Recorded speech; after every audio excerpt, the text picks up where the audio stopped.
안녕하세요, 여러분. 오늘은 제구장, 세례와 성찬 예식에 대해 강의하겠습니다. 여러분, 혹시 세례와 성찬을 단순한 의식으로만 생각하신 적 있으신가요? 오늘은 왜 세례와 성찬이 중요한지 그 의미와 목적을 성경적으로 하나씩 살펴보겠습니다. 1. 성례의 정의와 세례. 먼저 성례란 무엇일까요? 성례는 그리스도께서 세우신 새 언약의 의식입니다. 성례에는 크게 세례와 성찬이 있습니다. 그럼 세례부터 살펴볼까요? 세례의 뜻은 죄를 씻는다는 의미입니다. 세례는 물로 행하는 의식으로 물을 뿌리거나 부어주거나 몸을 담그는 침례 방식이 있습니다. 방식은 다르지만 모두 상징적 의미는 동일하며 장로교에서는 주로 물 뿌리는 세례를 시행합니다.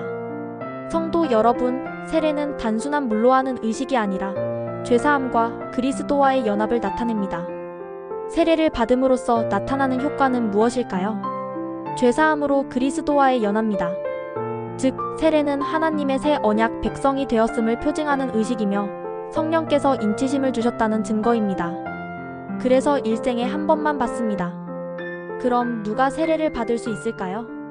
예수님을 하나님의 아들로 믿고 구세주로 영접하며 공개적으로 고백하는 사람입니다. 또 세례는 누가 베풀 수 있을까요? 하나님의 사역자로 부르심을 받은 목사가 시행합니다. 세례에는 두 가지가 있습니다. 물세례 목사가 물로 성부, 성자, 성령의 이름으로 베푸는 세례입니다. 성령 세례 믿음을 고백하고 회개한 사람이 하나님의 자녀가 되었음을 성령께서 인치십니다. 중요한 점은 물세례는 성령 세례를 확증하는 의미가 있습니다. 마지막으로 왜 세례를 받아야 할까요? 예수님의 명령이기 때문입니다. 또한 구원의 확신을 증거하는 행위이기도 합니다. 2. 성찬. 이제 성찬에 대해 알아볼까요? 성찬은 무엇일까요?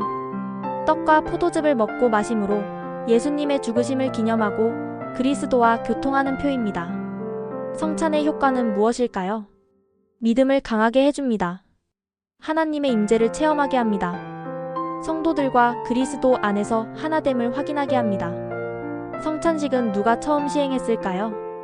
예수님께서 십자가에 못 박히시기 전날 밤에 처음 시행하셨습니다. 성찬은 무엇으로 베풀까요? 떡과 포도즙으로 베풀며 떡은 예수님의 몸을, 포도즙은 예수님의 피를 기념합니다. 성찬식은 언제까지 행할까요? 예수님께서 죽으신 때부터 재림하실 때까지 계속 행합니다. 성찬에 참여할 수 있는 사람은 입교한 자와 세례받은 자입니다. 반대로 죄를 짓고 회개하지 않은 자와 교회에서 성찬을 금한 자는 참여할 수 없습니다. 성도는 성찬을 받을 때 어떻게 해야 할까요? 조용히 묵상하며 감사하며 기도해야 합니다. 3. 가정예배와 교회 생활. 세례와 성찬 외에도 중요한 것은 가정예배와 교회 생활입니다.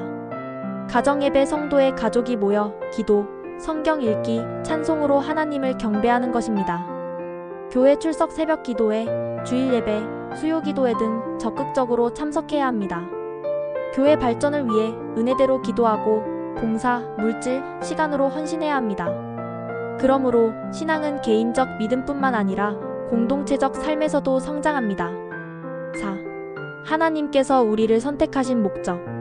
마지막으로 하나님께서 우리를 선택하신 목적은 무엇일까요? 거룩하고 흠이 없는 자로 세우고 기쁘신 뜻대로 하나님의 자녀로 삼으시며 은혜의 영광을 찬미하고 선전하게 하려 하십니다. 정리하면 세례와 성찬, 교회 생활, 가정예배 모두 하나님께서 우리를 거룩하고 복되게 하시는 계획 안에서 이루어집니다. 오늘 강의를 요약하겠습니다. 세례는 죄사함과 그리스도와의 연합, 하나님의 백성이 되었음을 표징입니다. 성찬은 예수님의 죽음을 기념하고 믿음과 공동체 안에서 하나됨 확인합니다. 가정예배와 교회 생활은 신앙 성장과 공동체적 삶의 실천입니다. 하나님 선택의 목적은 성도를 거룩하고 복된 자로 세우시기 위함입니다. 오늘도 말씀 안에서 감사와 경배를 실천하며 하루를 보내시길 바랍니다. 감사합니다.